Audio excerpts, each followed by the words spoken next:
What's the meaning of anorak?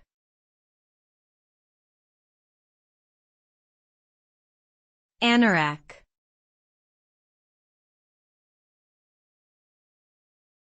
Anorak.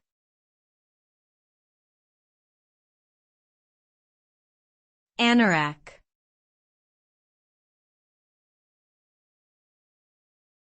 Anorak.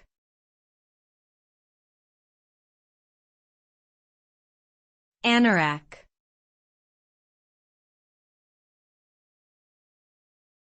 Anorak is a noun that can refer to two different things. The first definition is a type of jacket that often has a hood and is made of waterproof material, typically worn in cold or wet weather. The second definition is a slang term used to describe someone who has an obsessive interest in niche or unpopular topics, such as trainspotting or bird watching.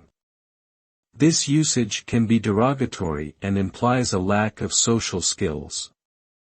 Anorak jackets are practical and functional, while being called an anorak person is often seen as a negative stereotype.